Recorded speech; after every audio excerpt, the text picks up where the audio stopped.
सबको नमस्कार। पूरी दुनिया में इस टाइम कोरोना वायरस फैला हुआ है। दुनिया के दूसरे देशों से सीख के हमें अपनी स्ट्रैटेजी बनानी है कि हम कोरोना से कैसे डील करेंगे।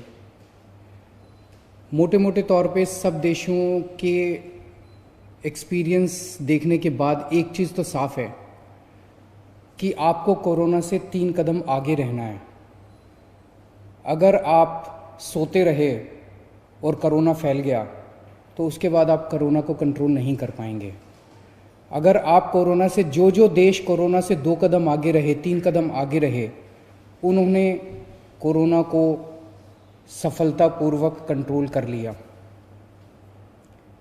इसके लिए हम सब लोगों ने मिलके, मैंने कई एक्सपर्ट्स के साथ पिछले कुछ दिनों से मैं बात कर रहा हूँ, कई डॉक्टर्स के साथ मैं बात कर रहा हूँ, कई लोगों से बातचीत करने के बाद हमने 5 स्टेप 5 बिंदुओं का हमने प्लान बनाया है कि हम आने वाले दिनों में दिल्ली में कोरोना को कैसे नियंत्रित करेंगे। इसमें ये एक तरह से 5T है, 5T प्लान है। पहला T है टेस्टिंग। हमने ये देखा कि जिन जिन देशों ने टेस्टिंग नहीं की वो जब कोरोना फैल गया तो उसको कोरोना को नियंत्रित नहीं कर पाए। अगर आप टेस्टिंग ही नहीं करेंगे आपको पता ही नहीं चलेगा कि कहाँ कहाँ किस किस घर में कोरोना फैला हुआ है। और अगर आप टेस्टिंग नहीं करेंगे और कोरोना फैलता गया, नीचे एक आदमी दूसरे को, दूसरा तीसरे को, और इस तरह से ये चारों तरफ फैल जाएगा। हम साउथ कोरिया का एग्जाम्पल देखते हैं कि साउथ कोरिया ने किस तरह से बहुत बड़े स्तर के ऊपर टेस्टिंग कर करके उन्होंने एक एक आदमी को आइडेंटिफाई किया कि इसको कोरोना है, इसका इलाज कराओ, इसको कोरोना है, इसको क्वारंटाइन कर दो। उन्होंने एक एक को आइडेंटिफाई किया ताकि वो दूसरे लोगों को संक्रमित ना कर सकें। अगर हम टेस्टिंग नहीं करेंगे हमें पता ही नहीं चलेगा कि कौन संक्रमित हो गया, कौन इन्फेक्ट हो गया और कौन इन्फेक्ट नहीं हुआ। इसको अब हम बहुत बड़े स्तर के ऊपर साउथ कोरिया की तरह करने जा रहे हैं।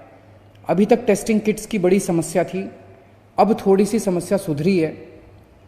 हमने ऑलरेडी 50,000 लोगों के टेस्ट के लिए ऑर्डर किया हुआ है और वो ऑर्डर आने चालू हो गए हैं। 1 लाख लोगों के रैपिड टेस्ट के लिए हम लोगों ने ऑर्डर कर दिया है और शुक्रवार से हमें वो 1 लाख रैपिड टेस्ट कराने के लिए हमारे पास डिलीवरी चालू हो जाएगी। रैपिड टेस्ट आने के बाद जो हमारे हॉटस्पॉट्स हैं, जहां हमें लगता है कि कोरोना के पेशेंट थोड़े से ज़्यादा निकले, जैसे मरकज़ में निकले, मरकज़ के आसपास का जो निज़ामुद्दीन का एरिया है, उस तरह से दिल्ली में दिलशाद गार्डन में थोड़े से ज़्यादा निकले थे।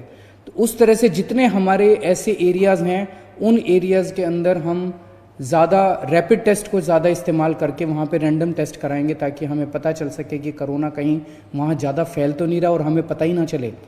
तो रैपिड टेस्ट को इस्तेमाल किया जाएगा और जो डिटेल्ड टेस्ट होते हैं उनको भी इस्तेमाल किया जाएगा। दूसरा हमारा टी है, दूसरी बिंदु है ट्रेसिंग। हमने पता कर लिया कि ये आदमी कोरोना पॉजिटिव है।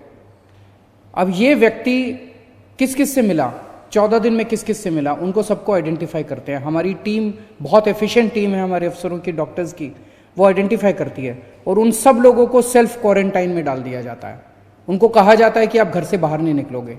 ये ट्रेसिंग अभी तक दिल्ली के अंदर बहुत अच्छे स्तर के ऊपर चल रही है। अब हमने पुलिस की मदद भी लेनी चालू की है। एक आदमी पॉजिटिव निकला, उसने हमें बताया जी पिछले 14 दिन के अंदर मैं इन 100 लोगों से मिला था। हमने उन 100 लोगों को कहा कि भाई आप अब सेल्फ क्वारंटाइन में घर में 14 दिन रहोगे। अब वो 14 दिन घर में रह रहे हैं कि नहीं रह रहे, इसके लिए हम पुलिस की मदद लेते हैं। पुलिस को हमने अभी तक 27,702 लोगों के फ़ोन नंबर दिए हैं, ये पता करने के लिए कि वो जो सेल्फ क्वारंटाइन वाले हैं वो घर में रह रहे हैं कि नहीं रह रहे। उनके फ़ोन से पता चल जाता है कि फ़ोन का मूवमेंट तो नहीं हो रहा, वो घर में रह रहे हैं कि नहीं रह रहे। उसके ऊपर फिर मॉनिटरिंग कर रहे हैं। इसके साथ साथ हम ये भी पता कर रहे हैं कि मरकज़ के जो लोग निकले थे, लगभग 2000 फ़ोन नंबर आज हम पुलिस को देने वाले हैं कि मरकज़ के अंदर जितने लोग थे वो कहीं आसपास बाहर के एरिया में तो नहीं घूमे थे। अगर वो बाहर के एरिया में घूमे थे और वो कहाँ कहाँ गए थे वो पता चलेगा, तो उन एरियाज को सील कर दिया जाएगा। तो ट्रेसिंग के बेसिस पे हम सेल्फ क्वारंटाइन करेंगे, सीलिंग करेंगे और मॉनिटरिंग करेंगे कि लोग सेल्फ क्वारंटाइन फॉलो कर रहे हैं कि नहीं कर रहे। हमारा तीसरा टी है ट्रीटमेंट। जो बीमार हो जाता है फिर उसका इलाज कराना है हमें। अभी तक दिल्ली में लगभग 525 टोटल कोरोना के पॉजिटिव केस आए हैं। हमने इस टाइम ऑलरेडी लगभग 3000 बेड्स की क्षमता तैयार कर ली है। एलएनजेपी हॉस्पिटल हमने पूरी तरह से कोरोना हॉस्पिटल डिक्लेयर कर दिया। अब वहां पे कोई इलाज नहीं हो रहा है। 1500 बेड वहां पे हैं, वहां पे केवल और केवल कोरोना वालों का इलाज होगा। जीबी पंत हॉस्पिटल में 500 बेड हैं, उसको हमने कोरोना हॉस्पिटल डिक्लेयर कर दिया, वहां पे अब किसी का इलाज नहीं हो रहा है। Rajiv Gandhi super speciality hospital में 450 बेड्स हैं, उसको हमने पूरी तरह से कोरोना हॉस्पिटल डिक्लेयर कर दिया, वहां पे अब किसी का इलाज नहीं हो रहा है। तो इस तरह से 2450 बेड्स सरकारी क्षेत्र में हैं और 400 बेड्स हमने प्राइवेट हॉस्पिटल्स के अंदर कोविड डिक्लेयर कर दिए हैं। इसमें मैक्स साकेत का ई ब्लॉक पूरी तरह से कोविड डिक्लेयर कर दिया गया है, जहां पे 318 बेड्स हैं। अपोलो के 50 बेड्स कोविड डिक्लेयर कर दिए गए, वहां पे और कोई ट्रीटमेंट नहीं होगा। गंगाराम कॉलमेट के 42 बेड्स, वो अलग बिल्कुल बिल्डिंग है उनकी, उसको हमने कोरोना के लिए डिक्लेयर कर दिया, वहां और कोई ट्रीटमेंट नहीं होगा। ये सारे मिला के 2950 बेड्स बनते हैं। आज दिल्ली में 525 पेशेंट्स हैं, 2950 बेड्स हमारे कोरोना के लिए अलग से ईयरमार्क कर दिए गए हैं। तो लगभग अगर 3000 तक पेशेंट्स होते हैं तो हमारे पास हॉस्पिटल्स के अंदर बेड्स हैं। 3000 क्रॉस कर जाता है तो हम जीटीबी हॉस्पिटल को पूरी तरह से कोरोना डिक्लेयर कर देंगे। जीटीबी में हमारे पास 1500 बेड्स हैं, तो 4500 बेड्स हो जाएंगे। इस तरह से हमने प्लानिंग की है कि 3000 पेशेंट होंगे तो क्या होगा, 4000 पेशेंट होंगे तो क्या होगा, 5000 पेशेंट होंगे तो क्या होगा, 6000 पेशेंट होंगे तो किसको टेक ओवर करेंगे। इस तरह से 30,000 एक्टिव पेशेंट्स, अगर दिल्ली में 30,000 पेशेंट्स हो जाते हैं, एक्टिव पेशेंट्स ट्रीट किए हुए नहीं, कई लोग ऐसे हैं जो कि अस्पताल में आए, इलाज हो गया, ठीक हो गए और घर चले गए, वो नहीं। 30,000 एक्टिव पेशेंट्स जब दिल्ली में अगर होंगे, उसकी हमने पूरी तैयारी की है। 30,000 एक्टिव पेशेंट्स में हमारे पास 8,000 हॉस्पिटल के बेड्स होंगे। वो कौन कौन से हॉस्पिटल्स में होंगे उसकी सारी चिन्हित कर लिया गया है कि इतने के बाद फिर इस हॉस्पिटल को टेक ओवर कर लेंगे, इतने के बाद इस हॉस्पिटल को टेक ओवर। 12,000 होटल के कमरे टेक ओवर किए जाएंगे।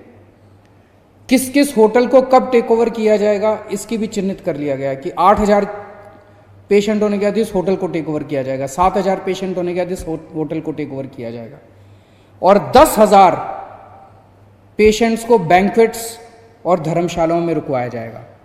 तो 30,000 जब हमारे पास पेशेंट्स होंगे तो जो सबसे सीरियस पेशेंट्स होंगे, जिन पेशेंट्स को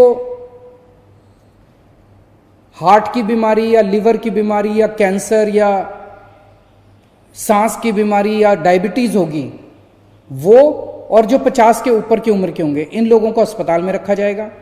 और जिन लोगों को माइनर सिम्टम्स होंगे, जो 50 के कम की उम्र होंगे, कोई और बीमारी नहीं होगी इस तरह के, उनको हम होटल में और धर्मशाला में आइसोलेशन में रखेंगे।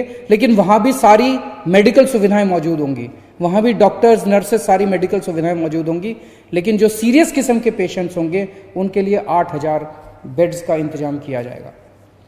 कितने पेशेंट्स होने पे हमें कितने वेंटिलेटर्स की जरूरत पड़ेगी, कितने ऑक्सीजन की जरूरत पड़ेगी, इसका भी पूरा खाका तैयार है। 30,000 पेशेंट्स होने पे हमें 400 वेंटिलेटर्स की जरूरत पड़ेगी, 1200 ऑक्सीजन के बेड्स की जरूरत पड़ेगी। इनकी सबकी तैयारी की जा रही है, काफी तैयारी हो चुकी है।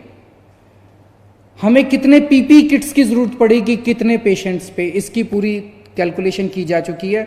इस वक्त बाकी चीजों की उतनी दिक्कत नहीं है, पीपी किट्स की थोड़ी सी समस्या आ रही थी, थोड़ी सी मदद कल केंद्र सरकार से पहुंची है।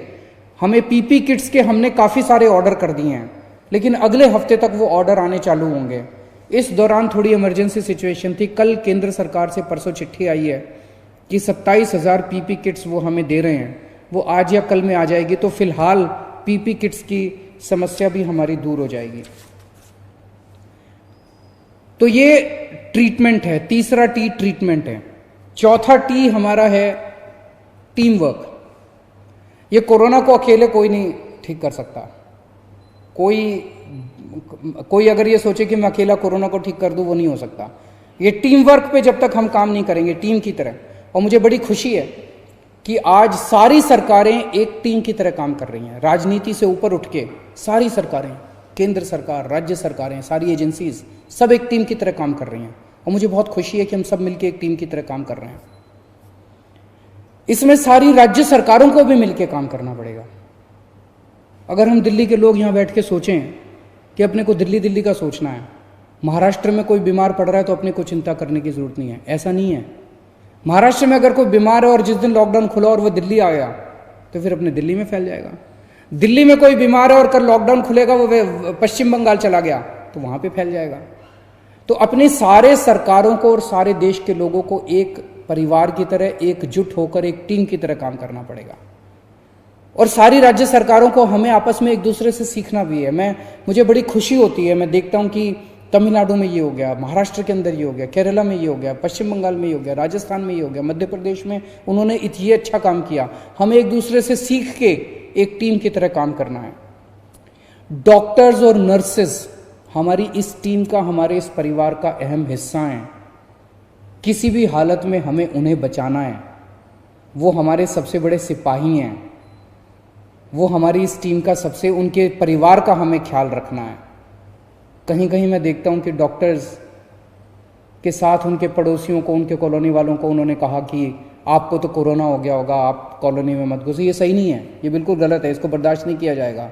सबसे इंपॉर्टेंट इस कड़ी का हिस्सा हमारे डॉक्टर्स हैं और हमारे देश के लोग। हम सब लोगों को इस वक्त, लॉकडाउन के वक्त, एक अनुशासित तौर पे अपने घर में रहना है, सोशल डिस्टेंसिंग का फॉलो करना है। देश के लोग इस टीम का सबसे बड़ा हिस्सा हैं और मुझे बेहद खुशी है, मैं ये देख रहा हूं कि इस वक्त, ज़रूरत के वक्त, जिन लोगों के पास पैसा है वो सामने आ रहे हैं। जो बहुत बड़े बड़े लोग हैं, पैसे वाले लोग हैं, वो कोशिश करके इधर उधर से पीपी किट ऑर्गेनाइज कर रहे हैं, वेंटिलेटर्स ऑर्गेनाइज कर रहे हैं। जो और कई सारी धार्मिक संस्थाएं हैं, सामाजिक संस्थाएं, वो खाने का इंतजाम कर रही हैं।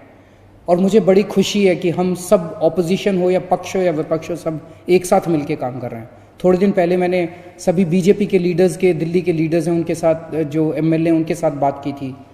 कल मैं सभी दिल्ली के सांसदों के साथ बात करने जा रहा हूँ। उनके विचार, उनकी जो भी बातें, उनको हम सुनेंगे, उनके हिसाब से साथ काम करेंगे। और पांचवा टी है ट्रैकिंग एंड मॉनिटरिंग। मैंने इतनी सारी बातें तो बोल दी, लेकिन इन सब बातों को मॉनिटर करना, उसको ट्रैक करना कि चीज़ें सही चल रही हैं, इसकी जिम्मेदारी मेरी है। दिल्ली के अंदर 24 घंटे मोमेंट टू मोमेंट ट्रैक करना कि जो पूरा हमने प्लान बनाया वो प्लान उसके हिसाब से चल रहा है, इसकी जिम्मेदारी मेरी है। वो 24 घंटे मैं ट्रैकिंग कर रहा हूँ, मैं मॉनिटर कर रहा हूँ और मैं इसके ऊपर नज़र रखूँगा। मुझे पूरी उम्मीद है कि अगर हम कोरोना से 3 कदम आगे रहेंगे तो हम कोरोना की इस लड़ाई को मिलके जीत पाएंगे, टीम की तरह जीत पाएंगे। बहुत बहुत शुक्रिया।